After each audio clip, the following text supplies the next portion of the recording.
Yo soy el pastor Salvador Aldaco y hoy vamos a tener un estudio que yo le aseguro que va a ser de mucha bendición para usted, porque hoy empezamos un ciclo de estudios acerca del libro del Apocalipsis. Hoy vamos a empezar precisamente hablando de un panorama del libro del Apocalipsis. Hoy no entraremos en sí al estudio del libro en sí, pero es importante que usted conozca algunas cosas importantes acerca de por qué estudiar el libro de Apocalipsis, más que ahora en estos tiempos que vivimos tan confusos que vivimos, en los cuales es necesario acudir a la palabra de Dios, asirnos de las promesas de Dios, para de esta manera nosotros conocer los acontecimientos finales y qué es lo que viene para nosotros como iglesia, para el pueblo de Israel, que es el pueblo escogido de Dios, pero sobre todo para todo el mundo. Y lo que estamos haciendo al estudiar el libro de Apocalipsis es un acercamiento a lo que es la historia del futuro, la historia de este futuro que ya nos está alcanzando y que por supuesto nos damos cuenta de que es el tiempo de levantar nuestra mirada, de prepararnos, de ungir nuestra cabeza, de llenar nuestras lámparas como iglesia para estar preparados para el día en el cual el Señor Jesucristo ha de venir por nosotros y ha de recibirnos en los aires para llevarnos a su presencia y para estar con Él para siempre. Y a modo de introducción, quiero contarle una historia. Hoy veremos precisamente así se llama este estudio, un panorama del Apocalipsis. Y hoy quiero contarle una historia y quiero decirle algunas cosas muy importantes acerca de por qué estudiar este libro tan fascinante que encontramos al final de nuestras Biblias. El monte Santa Elena arrojaba humo gris cientos de metros al aire bajo el cielo de Oregón. Los geólogos contemplaban los sismógrafos con creciente asombro mientras la tierra danzaba bajo sus pies. Guardabosques y la policía estatal arriaban a los turistas, alejándolos de la zona de peligro. Las evidencias geológicas estudiadas predecían que el volcán podría explotar en cualquier momento con una furia que arrasaría el bosque. Peligro, decían los altavoces de las patrullas y helicópteros. Peligro, anunciaban los letreros luminosos de baterías colocados a lo largo de la carretera principal. Peligro, anunciaban los locutores de radio y televisión. Peligro, las evidencias retumbaban arriba y debajo de la montaña, mientras aldeas en el bosque, campamentos junto al lago, senderos y hoteles se vaciaban de turistas y habitantes. Pero Harry Truman rehusó dar su brazo a torcer. Él era el velador de un hotel recreativo junto al lago Spirit, ubicado a 8 kilómetros del pico del volcán Santa Elena. Los guardabosques le advirtieron de la inminente erupción. Los vecinos le rogaron que se les uniera en su éxodo. Incluso su misma hermana lo llamó por teléfono para tratar de poner algo de sentido común a la cabeza del viejo Harry. Pero Harry ignoró las advertencias. Desde su casa frente al lago, Harry sonrió por televisión nacional y dijo: nadie sabe más de esta montaña que Harry y no se atrevería a explotar en sus narices. El 18 de mayo de 1980, mientras los hirvientes gases debajo de la superficie hincharon el paisaje hasta sus límites finales, Harry Truman frió sus huevos y su tocino como acostumbraba todas las mañanas. Le dio las sobras a sus 16 gatos y empezó a sembrar petunias junto a un césped recién podado. A las 8:31, el monte explotó y nos preguntamos, ¿lamentó Harry durante ese milisegundo antes de que las ondas de choque, viajando a mayor velocidad que el sonido, lo aplastaran a él y a todo lo que había en un área de 150 millas cuadradas? ¿Le cruzó por la mente que debía haber tomado una decisión diferente?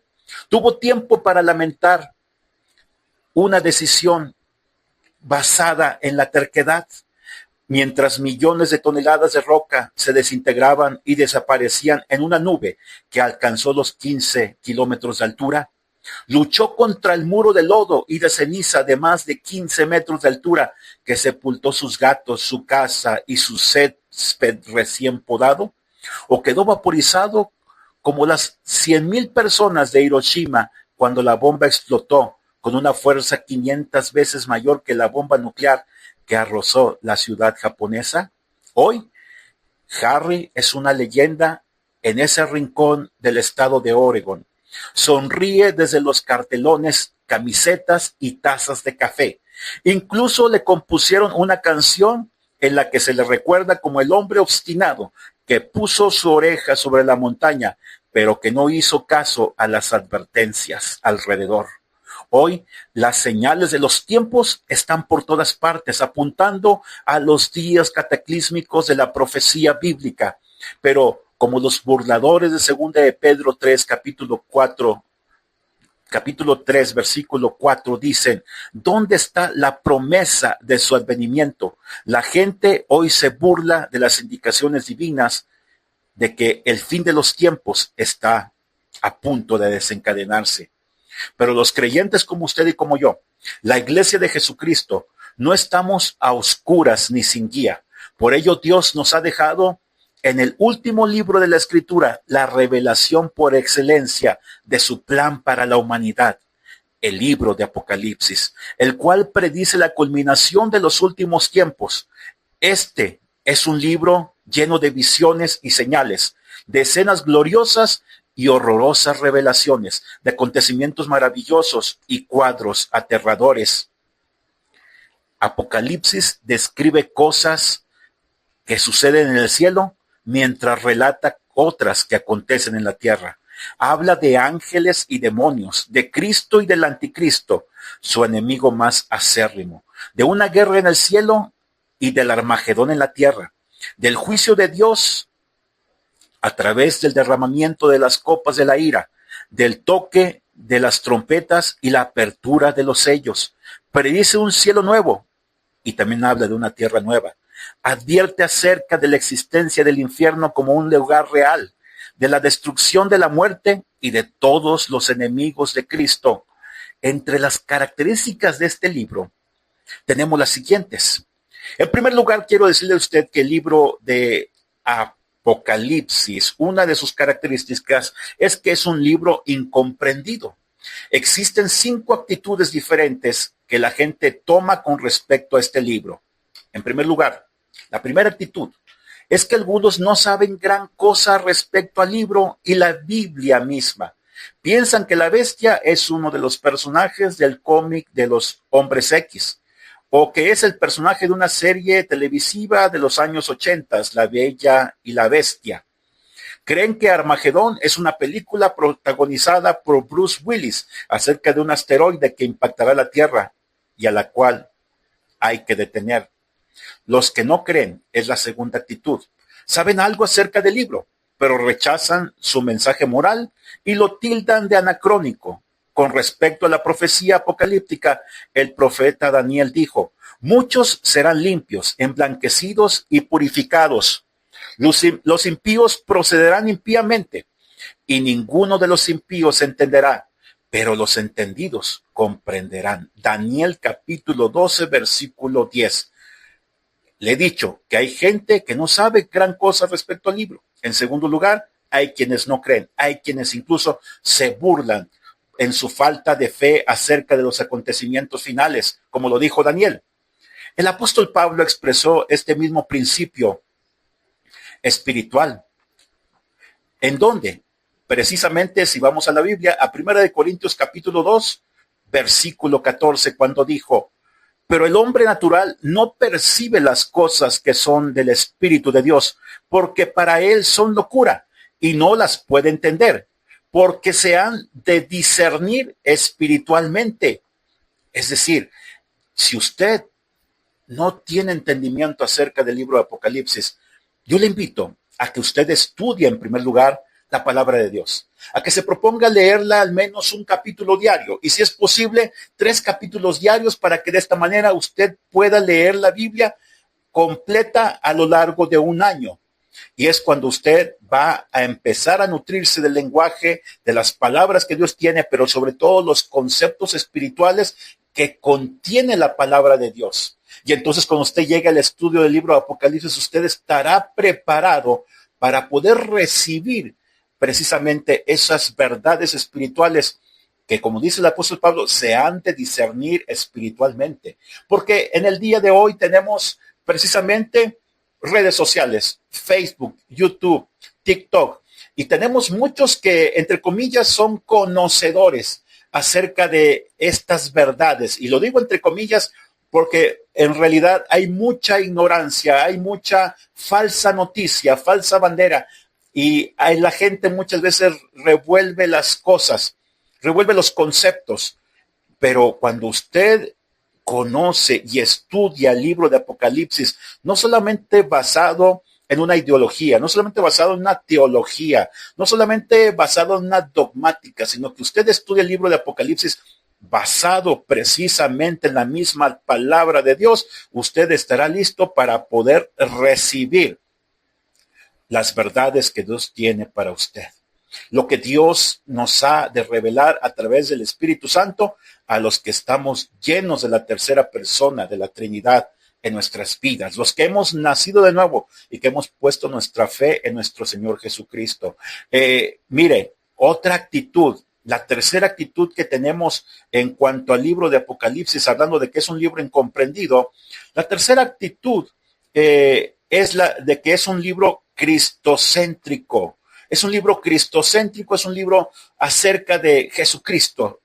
Es la persona y el personaje central de este libro. Es el tema central. Apocalipsis capítulo 1, versículo 1 nos lo dice. Y déjame leerle este versículo porque dice así: la revelación de Jesucristo que Dios le dio para manifestar a sus siervos las cosas que deben de suceder pronto. Y las declaró enviándola por medio de su ángel a su siervo Juan. Aquí tenemos una gran verdad, dos grandes verdades más bien. Aquí habla de que Jesucristo es el personaje central de este libro, pero además habla de que Jesucristo se revela a sí mismo al apóstol Juan a través de un ángel, pero además Jesucristo nos revela las cosas finales a través de un ángel. Es decir, Jesucristo se revela así como persona, pero también revela lo que ha de acontecer en los últimos tiempos. Por esto es que este es un libro cristocéntrico, es decir, Cristo es el centro de la profecía en la Biblia, y no se diga más también en el libro de Apocalipsis. Es un libro acerca de Jesucristo, es el tema central, es una revelación de Jesucristo, lo revela como Señor, muestra al despreciado carpintero de Nazaret como objeto de toda adoración celestial, muestra al rey exiliado ocupando el trono de soberanía universal y muestra al Salvador del Calvario como un juez celestial. Los evangelios presentan al Señor Jesucristo en su humillación, naciendo en un pesebre, caminando por los sucios caminos de Palestina y al final tomando la cruz y muriendo por nuestros pecados. Las epístolas explican la humillación de Jesús mientras anduvo entre nosotros, y aun cuando en ellas podemos captar ligeros vislumbres de su gloria. Por ejemplo, Filipenses capítulo 2, versículo 10, el cual le quiero leer. Le he dicho a usted Filipenses capítulo 2, versículo 10, nos habla acerca de la gloria de nuestro Señor Jesucristo. Y dice de esta manera: para que en el nombre de Jesús se doble toda rodilla de los que están en los cielos, en la tierra y debajo de la tierra. En Apocalipsis, Jesucristo ya no está en el pesebre, tampoco en la cruz, sino viniendo en gloria con todos sus santos y estableciendo su reino en la tierra. Mire, en tercer lugar, Apocalipsis es un libro simbólico. Contiene más símbolos que cualquier otro libro de la Biblia. Los símbolos sirven de vehículos que nos transmiten la verdad. Apocalipsis capítulo 1, versículo 1. Este libro está lleno de símbolos, de misterios. Muestra cosas que se ven a nuestros ojos, pero que también son invisibles.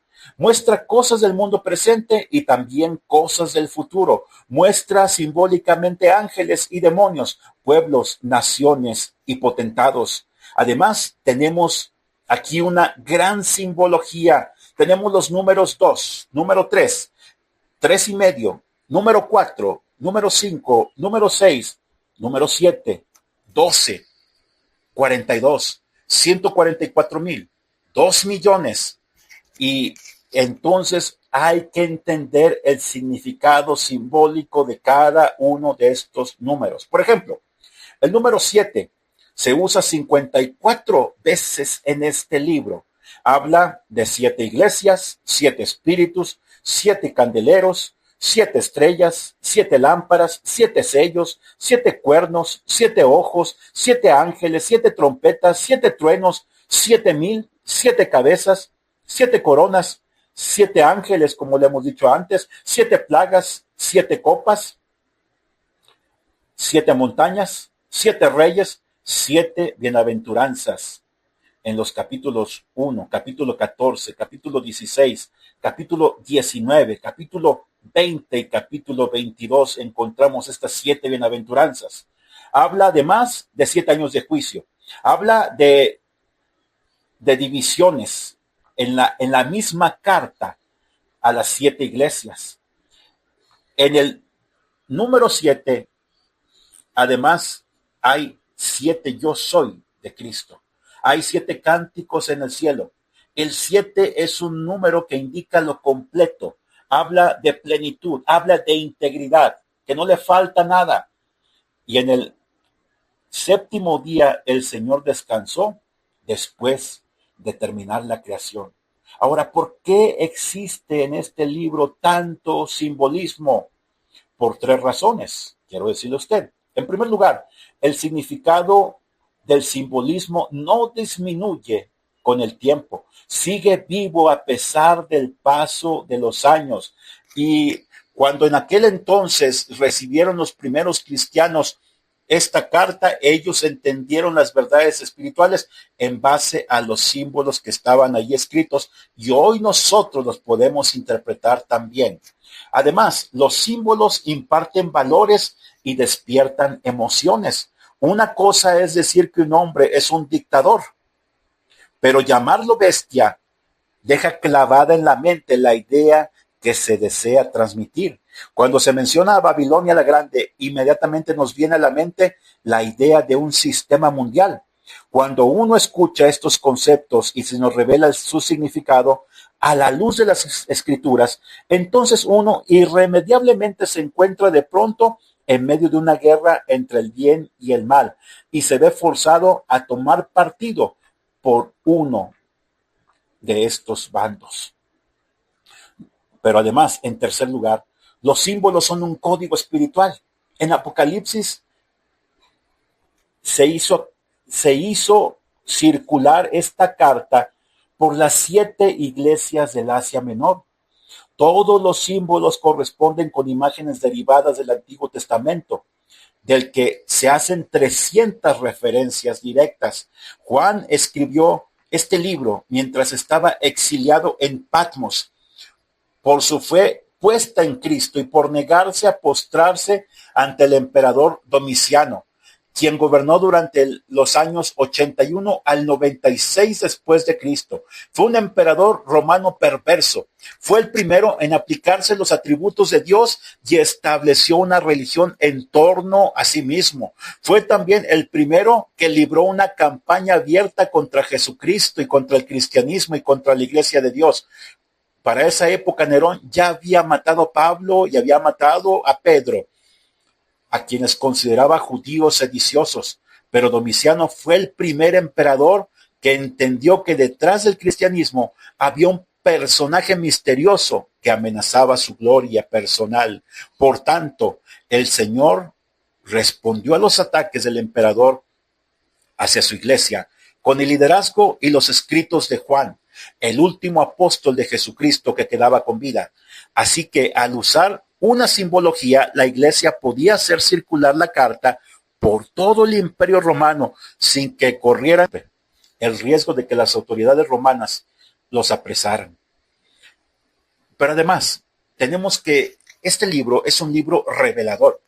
Es un libro abierto a aquellos que creen. El Espíritu de Dios abrió el libro para que lo leamos. Apocalipsis capítulo 22, versículo 10. Déjeme buscarle este pasaje. Apocalipsis capítulo 22, ¿sí? 22, versículo 10. Escuche lo que dice.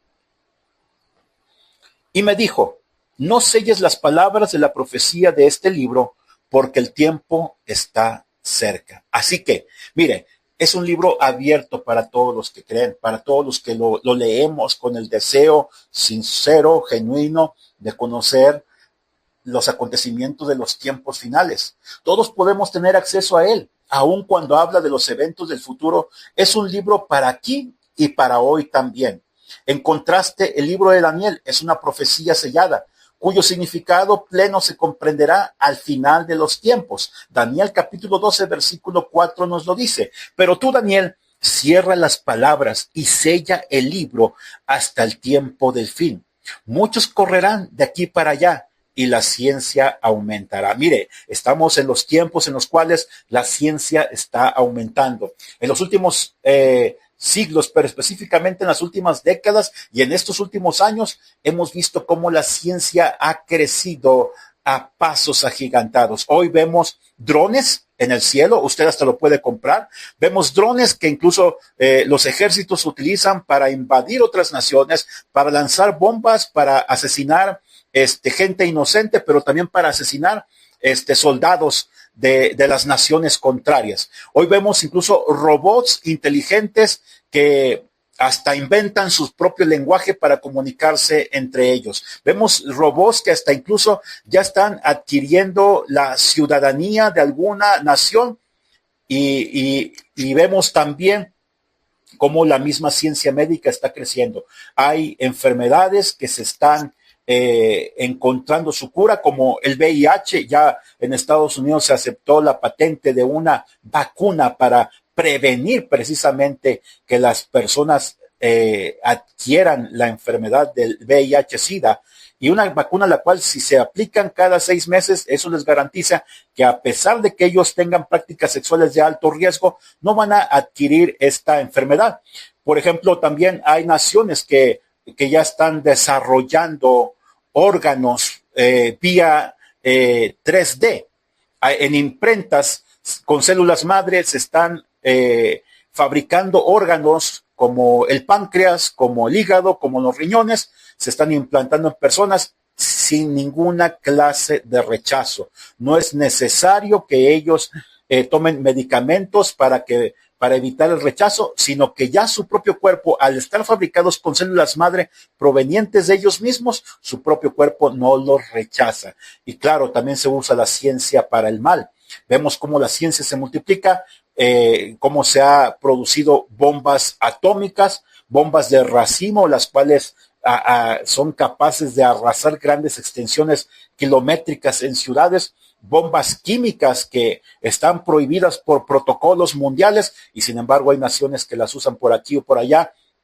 Vemos cómo la ciencia se está multiplicando. Como antes nos comunicábamos a través de una carta escrita con nuestro puño y letra, después vino lo que era el email, después vino lo que los teléfonos inteligentes. Ahora solamente con tomar o aplanar un botón, tú puedes enlazarte, mandar un mensaje de audio, mandar una foto, mandar un video, y de un extremo a otro de la Tierra tú ya te puedes comunicar. Vemos cómo también se han implementado la creación de satélites que son capaces de explorar los límites del espacio, del universo. Y todo esto es señal del cumplimiento de lo que dice Daniel capítulo 12, versículo 4. Dice que en el tiempo del fin muchos correrán de aquí para allá y la ciencia aumentará. Es decir, en Daniel hay misterios, hay profecías que aún no se pueden identificar, pero que en estos últimos tiempos, cuando arranque lo que es precisamente la segunda venida de Cristo, lo que es el arrebatamiento de la iglesia, muchas verdades serán entendidas en la Escritura. Pero para nosotros, para el pueblo de Dios, para el pueblo cristiano, el libro de Apocalipsis es un libro de revelación. De hecho, eso es lo que significa Apocalipsis, significa revelación. Revelación de las cosas de los últimos tiempos, revelación de la persona de nuestro Señor Jesucristo. Mire, además, el libro de Apocalipsis es un libro con divisiones marcadas, ¿sí? Tiene unas divisiones naturales que el Espíritu de Dios bosquejó en el libro, el cual está dividido en tres partes esenciales. Mire, Apocalipsis capítulo 1, versículo 19 nos lo dice. Escribe pues las cosas que has visto, y las que son, y las que han de ser después de estas. Aquí tenemos el bosquejo general, las tres divisiones marcadas del libro de Apocalipsis. Mire, en el capítulo 1 encontramos lo que Juan describe como las cosas que son, las cosas que has visto, las cosas que has visto. ¿Qué fue lo que Juan vio? Vamos a entrar posteriormente al estudio del libro Apocalipsis y le adelanto, lo que Juan vio fue al Cristo glorificado, estando él recluido, el apóstol Juan, en la isla de Patmos en aquel entonces. Allí él vio la visión de Cristo viniendo de los cielos, revelándose a él, ¿sí? Y esas son las cosas que has visto. Como lo encontramos aquí en Apocalipsis capítulo 1, versículo 19. En los capítulos 2 al 3 tenemos lo que se le conoce las cosas que son.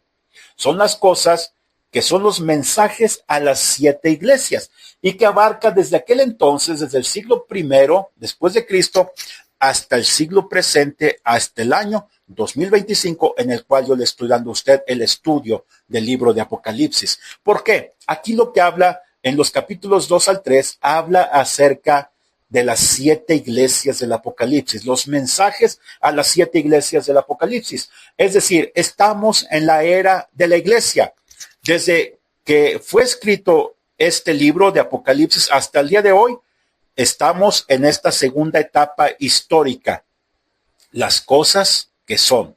Les recuerdo, Apocalipsis 1:19 es el bosquejo general de este libro y nos dice, escribe pues las cosas que has visto, es decir, la visión del Cristo glorificado. Segundo lugar, las cosas que son, la era de la iglesia hasta el día de hoy. Y finalmente, y las cosas que han de ser después de estas. De los capítulos 4 al capítulo 22 del libro de Apocalipsis es lo que nos está hablando, las cosas que han de ser después de estas. ¿Qué es lo que está hablando ahí? Bueno, nos habla acerca de la visión celestial, nos habla acerca de la apertura de los 7 sellos, nos habla acerca de las diferentes plagas que han de venir sobre la tierra, de los juicios que han de venir a través de las copas de la ira, de los juicios que han de venir a través del toque de las trompetas y finalmente del cierre que acontecerá después de los 7 años que conocemos como la gran tribulación, en los cuales el Señor Jesucristo vendrá junto con su iglesia, es decir, los que hayamos sido arrebatados, vendrá junto con la iglesia, los que han muerto durante toda la época de la iglesia, los mártires de la gran tribulación que han de poner su fe en él en esos tiempos finales, pero además acompañado de miles de millones de ángeles para venir a vencer a sus enemigos aquí en la tierra. Mire, este es brevemente el panorama general del libro del Apocalipsis. Ahora, ¿cuáles son las claves para entender estas divisiones? Mire, el capítulo 4, versículo 1, comienza con la frase, después de esto. ¿Qué significa? Que la visión de Juan viaja del presente, las cosas que son, Apocalipsis 1:19, es decir, presente para Juan. Esto es la era de la iglesia. Nos es mostrada en un mensaje a las 7 iglesias del Asia Menor y viaja desde ahí hasta el futuro, las cosas que han de ser después de estas. Apocalipsis 1:19. Así que Apocalipsis capítulo 4, versículo 1 dice, después de esto miré. ¿Y qué nos dice Apocalipsis 1:19 en su tercera división? Las cosas que han de ser después de estas. Es decir, las cosas que han de ser después de estas está empotrado o emparejado con Apocalipsis capítulo 4, versículo 1. Cuando dice, después de esto miré y vi que había una puerta abierta en el cielo. La primera voz que oí era como de una trompeta que, hablando conmigo, dijo, sube acá y yo te mostraré las cosas que sucederán después de esto. A partir de este capítulo, la iglesia ya no está en la tierra, sino en el cielo. Por tanto, al final del capítulo 3 y el principio del capítulo 4 ha ocurrido un evento que los creyentes conocemos como el arrebatamiento de la iglesia. Juan vio una puerta abierta a través de la cual la iglesia traspasó los cielos hasta llegar a la gloria eterna. Y escuchó una voz como de trompeta, la cual lo llamaba a él mismo, pero también a la iglesia. Sube acá, fue la voz que le escuchó. Porque en las visiones de los capítulos 4 y 5 de Apocalipsis, la iglesia está ante el trono de Dios. Y Juan vio simbólicamente en los 24 ancianos que están en los respectivos tronos, vio a la iglesia, vio al pueblo de Dios. Y dice aquí Apocalipsis 4:4, alrededor del trono había 24 tronos, y en los tronos vi sentados a 24 ancianos vestidos de ropas blancas con coronas de oro en sus cabezas. Así que vemos aquí, y clave para entender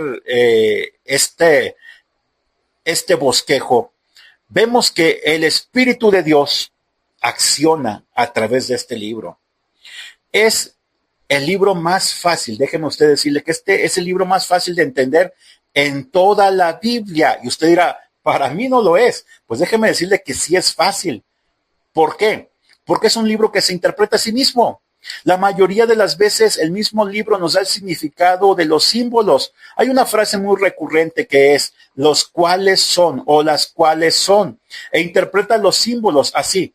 Por ejemplo, las 7 estrellas son 7 ángeles, los 7 candeleros son 7 iglesias, y el mismo libro nos irá dando la interpretación de estos símbolos. Además, las 7 lámparas son los 7 espíritus de Dios. Los 7 ojos son los 7 espíritus de Dios también. Mientras que la estrella caída es un ángel del abismo y las estrellas arrastradas por el dragón son los ángeles caídos. Además, mire, en quinto lugar, este es un libro de profecía.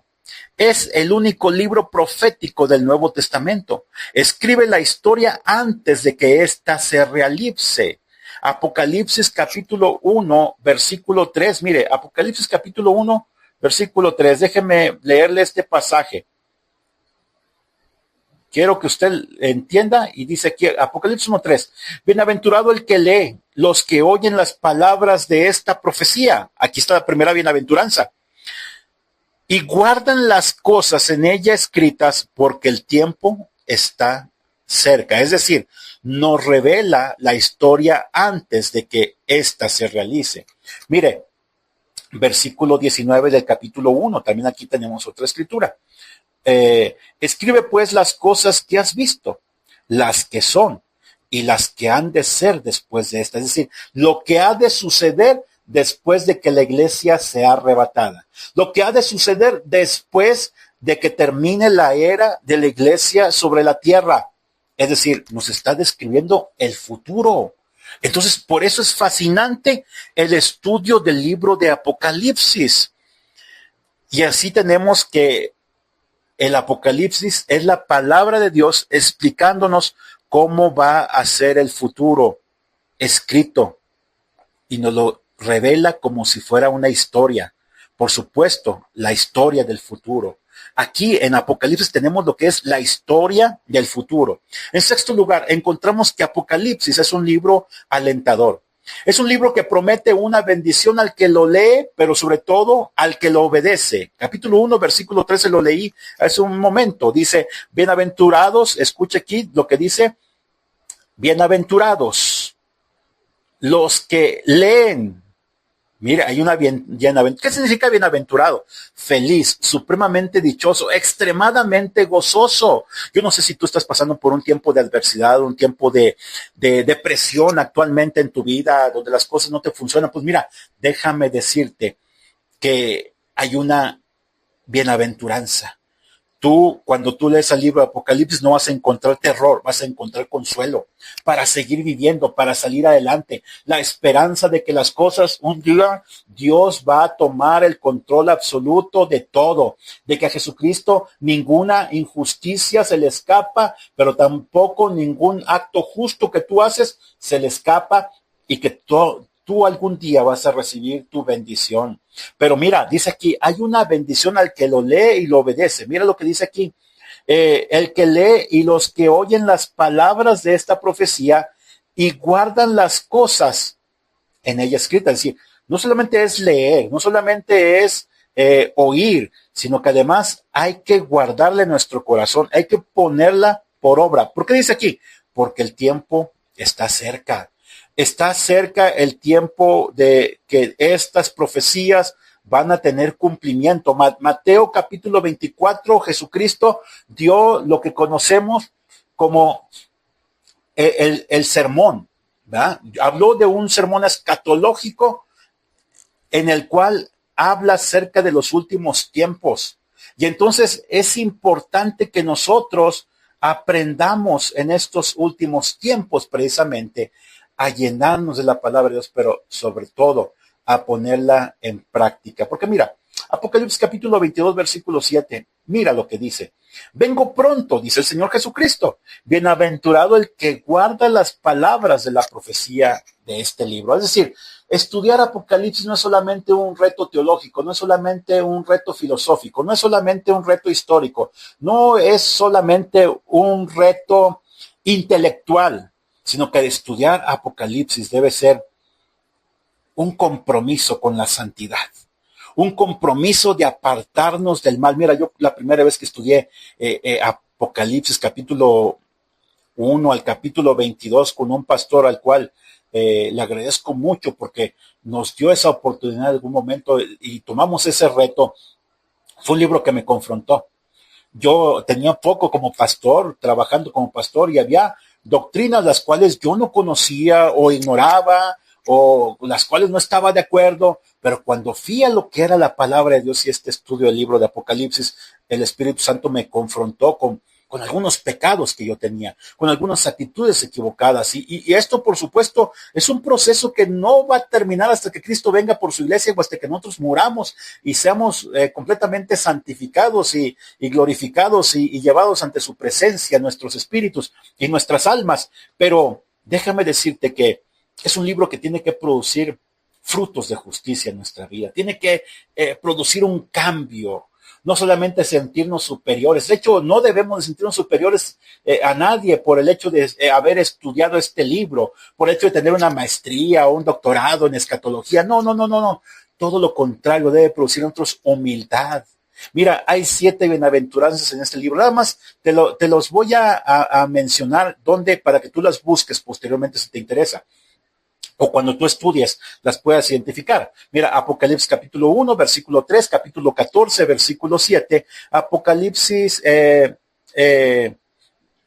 16, versículo 15, Apocalipsis 19, versículo 9, Apocalipsis 20, versículo 6, Apocalipsis 22, versículo 7 y Apocalipsis 22, versículo 14. Es decir, este es un libro alentador.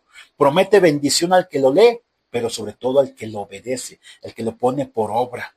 Además, es un libro solemne, en séptimo lugar, porque vemos a Jesucristo en toda su majestad. La palabra trono, mira, aparece 46 veces en este libro. 46 veces, ¿sí? La palabra rey aparece 37. La expresión poder y autoridad aparece 40 veces. Este es un libro solemne. Debemos de rendirle a Jesucristo la pleitesía, el amor, el respeto que él se merece. Nada refleja mejor esta verdad que la reacción de Juan ante la visión de Jesucristo cuando allí en Apocalipsis capítulo 1, versículo 17, nos dice que cayó como muerto ante la majestad y el poder del Señor. Mira, comparado, por ejemplo, con Daniel. Daniel también tuvo visiones proféticas de los tiempos finales en el libro de Daniel, capítulo 10. ¿Sí? Daniel, capítulo 10, versículos del 7 al 9. mira lo que dice aquí la escritura. No solamente encontramos que Juan tuvo una reacción que lo dejó estupefacto, que impactó sus sentidos, que impactó su mismo cuerpo. Mira, dice Daniel, versículo 7 del capítulo 10 en adelante, solo yo, Daniel, vi aquella visión. No la vieron los hombres que estaban conmigo, sino que se apoderó de ellos un gran temor y huyeron y se escondieron. Quedé pues yo solo ante esta gran visión, es decir, la visión del Hijo del Hombre, pero no quedaron fuerzas en mí. Antes bien, mis fuerzas se cambiaron en desfallecimiento, pues me abandonaron totalmente. Pero oí el sonido de sus palabras, y al oír el sonido de sus palabras caí sobre mi rostro en un profundo sueño, con mi rostro en tierra. ¿Lo ves? La presencia, la visión del Cristo glorificado impacta nuestros sentidos. Y ahora, si estos hombres, siendo profetas, tuvieron reverencia hacia la palabra de Dios, ante las profecías y las palabras del Hijo de Dios, el Hijo del Hombre, ¿qué debemos de hacer nosotros? Mostrar una actitud de solemnidad, porque Jesucristo es el Rey, porque Él está en su trono, porque Él viene por nosotros. Y entonces nosotros debemos de tener solemnidad cada vez que leemos este libro. Y todo lo que tenga que ver con la profecía debemos de retomarlo con solemnidad, con respeto, porque es parte del estudio del libro de Apocalipsis, de la lectura y de guardar lo que en él está escrito. Pero además, mira, en octavo lugar, déjame decirte que el libro de Apocalipsis es un libro concluyente. Finalmente, todos los acontecimientos que comenzaron y se desencadenaron en el libro de Génesis quedarán completos y concluidos en el libro de Apocalipsis. Es decir, en Génesis empezaron todas las cosas, en Apocalipsis todo será concluido. Por eso es un libro concluyente. Mira, Génesis relata el comienzo del cielo y la tierra, pero Apocalipsis cuenta la renovación del cielo y la tierra. Habla de un cielo nuevo y una tierra nueva. Génesis relata la entrada del pecado y la maldición, pero Apocalipsis anuncia el fin del pecado y la maldición. Génesis cuenta el comienzo y las actividades de Satanás, pero Apocalipsis proclama la ruina de Satanás. Génesis relata la prohibición del acceso al árbol de la vida, pero Apocalipsis en Cristo se recupera el acceso al árbol de la vida. En Génesis la muerte hace su aparición. En Apocalipsis la muerte sale de la escena humana y es condenada. En Génesis comienza la aflicción a causa del pecado, pero en Apocalipsis la aflicción y como consecuencia del pecado, la muerte, se acaban. Así que es un libro concluyente. Es un libro que nos debe de dar esperanza de que Dios y saber que Dios tiene el control de todas las cosas. Además, en noveno lugar, Apocalipsis es un libro victorioso. Su tema supremo es el retorno de Jesucristo para derrotar a todo mal y establecer su reino. Vemos que el pueblo de Dios finalmente vencerá. Ahora, Apocalipsis contiene 8 promesas a los vencedores. Escucha, 8 promesas a los vencedores, aquellos que leen, que escuchan, pero que ponen por escrito las palabras de esta, que ponen en práctica, las palabras de esta profecía. Tal vez tú y yo no formemos parte de aquellos que se queden. Tal vez tú y yo seamos arrebatados. Tal vez tú y yo muramos antes de que ocurran todas estas cosas. Pero déjame decirte que estas promesas igual son para nosotros. Son 8 promesas que están contenidas en el libro de Apocalipsis. Y mira, déjame decirte la primera promesa. Dice Jesucristo en Apocalipsis 2:7, al vencedor le daré a comer del árbol de la vida que está en medio del paraíso de Dios. Mira, tendremos nuevamente acceso al paraíso de Dios, paraíso del cual Adán y Eva fueron expulsados. ¿Dónde está el paraíso? No lo sabemos. Algunos dicen que está en una caverna, algunos dicen que está en el espacio exterior, no lo sé. Pero lo que sí sé es que es algo espiritual, pero que es real, es tangible, es otra dimensión, una dimensión espiritual tangible que se podrá tocar. Dice, al vencedor le daré a comer del árbol de la vida que está en medio del paraíso de Dios. ¿Recuerdas que en Génesis capítulo 3 fue restringido el acceso al árbol de la vida, porque no era posible, no era justo que el hombre, estando en pecado, desobedeciendo a Dios, tuviera acceso a la eternidad. Por eso es que ellos ya no podían tomar del fruto del árbol de la vida. Pero nosotros, nuevamente, por Cristo, podremos acceder nuevamente al paraíso de Dios y comer del fruto del árbol de la vida. En segundo lugar, o segunda promesa para los vencedores. ¿Tú quieres ser un vencedor? No tienes que esperarte a que venga la gran tribulación, los 7 años de la gran tribulación. No, en esta vida, como lo he dicho, en tu vida diaria, tú puedes ser un vencedor. Dice aquí, el vencedor no sufrirá daño de la segunda muerte, Apocalipsis 2:11. Es decir, todos vamos a morir físicamente, pero ¿qué tanto te va a dañar la segunda muerte? ¿Sí? Aquí habla de varias muertes. La primera muerte es la muerte espiritual, es decir, todos los nacidos, todos los que han nacido en este mundo desde los inicios de la historia hasta el día de hoy, aproximadamente 100,000 millones de personas que han existido. Hoy existimos 98 millones de 8 billones u 8,000 millones de personas en esta tierra. Todos hemos nacido muertos en nuestros delitos y pecados. Esa es la primera muerte. Pero si tú recibes a Cristo como tu Salvador, entonces tú vienes a una nueva vida y recibes vida eterna. Y entonces, ¿vas a morir físicamente? Sí, moriremos físicamente tal vez si Cristo no viene por su iglesia. Esa es la muerte física, ¿sí? Es la separación del cuerpo, del alma y del espíritu. Pero no vendrá la segunda muerte, que es una muerte espiritual. Es la separación eterna de nuestro Dios cuando nuestra alma parte de esta tierra hacia la eternidad, se enfrenta a Dios y será juzgada por sus obras. Sus obras son, ¿recibiste o no recibiste a Cristo como tu Salvador en esta vida? ¿Le recibiste como tu único, suficiente y personal Salvador? ¿No le recibiste? Vas al fuego eterno. Eso es la segunda muerte. Y dice aquí Apocalipsis capítulo 2, versículo 11, el vencedor no sufrirá daño de la segunda muerte. Es decir, sí, va a haber una muerte física, pero esa no es la segunda muerte. La segunda muerte es el infierno, las llamas de fuego, el fuego donde dice que el gusano nunca muere y la llama nunca se apaga, donde vas a sufrir una sed eterna, intensa, que nada la podrá saciar. Y entonces dice aquí el vencedor, es decir, ¿el vencedor quién es? El vencedor es el que solamente puso a Cristo como único, suficiente y personal Salvador, no a otras personas, no a un apóstol, no a un ídolo, no a una imagen, no a un santo, sino solamente a Jesucristo, el que enfrentó el pecado y lo venció, el que dijo, ok, caí, pequé, Señor, dame la fuerza para la próxima vez vencer, y venció. Eso es aquel que tendrá acceso a la segunda promesa de los vencedores en Apocalipsis. Entonces te das cuenta que Apocalipsis es algo que nos ayuda a vivir en el aquí y en el ahora. Mira, ahora, en tercer lugar, Apocalipsis 2:17, al vencedor le daré de comer del maná escondido y le daré una piedrecita blanca y en la piedrecita un nombre nuevo escrito. Mira, un nuevo nombre. No sé si a ti te gusta tu nombre. A mí me encanta mi nombre. Me llamo Salvador, mi apellido Aldaco, Almaraz. Me encanta mi nombre. Hubo un momento en que alguien me dijo que yo no era digno de llevar este nombre. Le dije, mira, yo no sé si soy digno o no, pero lo llevo. Y yo trato de honrar a mi Salvador. Yo no soy ningún Salvador.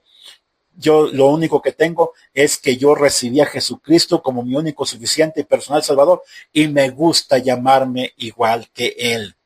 Ahora, un nombre nuevo en la piedrecita blanca, un nombre nuevo escrito. Qué hermoso, porque esto habla del conocimiento que Jesucristo tiene de nosotros, del carácter que nos conoce, porque el nombre es carácter, Él conoce nuestra persona, nuestra personalidad, nuestros problemas, nuestras dificultades, y qué hermoso es que Él diga, mira, en base a lo que tú viviste en la tierra, en tu vida, aquí está, te doy un nombre nuevo. Qué hermosa será esa experiencia de recibir un nombre nuevo.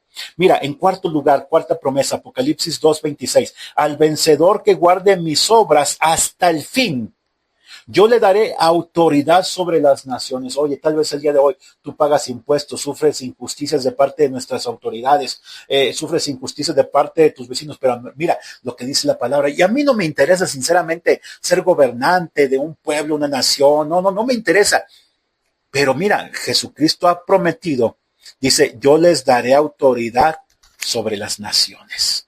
En quinto lugar o quinta promesa para los vencedores, Apocalipsis 3:5, el vencedor será vestido de vestiduras blancas, no borraré su nombre del libro de la vida. Es el registro eterno de aquellos que han puesto su fe en Jesucristo. Ese es el libro de la vida. Pero dice que nos dará vestiduras blancas. Esto habla de santidad, habla de entrega, de cuidado de nuestra alma. Así que yo te invito a que tú cuides tu alma. Eso es ser vencedor también.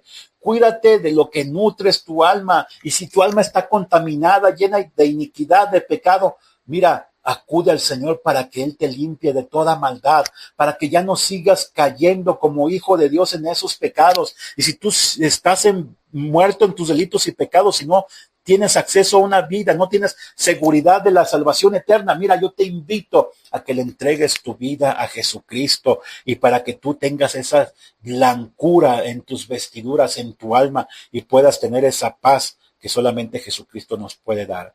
En sexto lugar o sexta promesa a los vencedores, al vencedor yo lo haré columna del templo de mi Dios y nunca más saldrá de allí. Es decir, esto habla de permanencia, de fortaleza. Dios quiere que seamos personas fuertes, constantes en nuestra fe. Apocalipsis 3:21, séptima promesa al vencedor. El vencedor le concederé que se siente conmigo en mi trono. Esto habla de autoridad. Es decir, Dios quiere que tú en esta vida ya tengas potestad. Potestad significa poder y autoridad sobre el demonio, sobre la enfermedad, sobre tus traumas del pasado, tus pecados del presente. Él quiere que tú lleves una vida vencedora aquí y hoy. En octavo lugar, octava promesa a los vencedores. El vencedor heredará todas las cosas. Yo seré su Dios, dice Jesucristo, y él será mi hijo, dice el Padre. Apocalipsis capítulo 1, versículo 7. Heredará todas las cosas. Mira, nuestros padres tal vez ya se fueron a la presencia de Dios. Algunos nos dejaron una herencia, algunos otros no, pero no importa. Lo que importa es el legado que ellos nos pudieron haber dejado.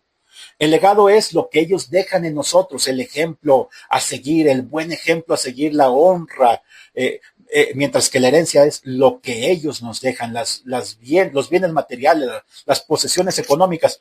Es más importante el legado que los padres nos puedan dejar. Pero mira, Jesucristo dice, al vencedor heredará sobre todas las cosas y yo seré su Dios y él será mi hijo.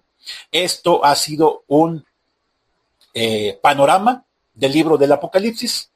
Es el primer estudio que tendremos acerca de el libro de Apocalipsis. La próxima semana quiero que continuemos estudiando este libro tan fascinante. Hablaremos específicamente de simbología y numerología apocalíptica, para que cuando tú entres al estudio del libro de Apocalipsis, tú puedas comprender cada uno de los símbolos que allí están. Hoy solamente te di un panorama así muy escueto de todo este libro. Hablamos muy poco acerca de la simbología. La próxima semana ya nos meteremos en materia, así que yo te invito a que nos sigas acompañando. Yo soy el pastor Salvador Aldaco. Me ha dado mucho gusto que tú estés aquí con nosotros. Yo soy el pastor y este es el programa La Casa de mi Padre. Quédate con nosotros las próximas semanas porque te aseguro que va a ser de mucha bendición. Teléfono que yo te puedo proporcionar, manda un mensaje de WhatsApp, incluso tú puedes llamarme, pero sobre todo manda un mensaje escrito o un audio y ahí estaremos posteriormente estando en comunicación contigo. El teléfono es 844-158-4243. 844-158-4243. Además, redes sociales, Facebook, Salvador Aldaco. También en YouTube, Salvador Aldaco. Ahí tú encuentras y puedes tener contacto con un servidor. Este mensaje lo estaremos subiendo también a Facebook, lo estaremos subiendo posteriormente a YouTube. Pero me da mucho gusto que tú nos puedas escuchar a través aquí de Neuma, a través de esta radio, a través de la internet, en cualquier lugar donde tú estés escuchándonos. Mira, yo soy el pastor Salvador Aldaco y finalmente te digo, Dios no tiene problemas para nosotros, Él solamente tiene soluciones. Te dejo, síguenos acompañando en la programación de esta radio y síguenos acompañando la próxima semana. Dios te bendiga mucho. Gracias por escucharnos.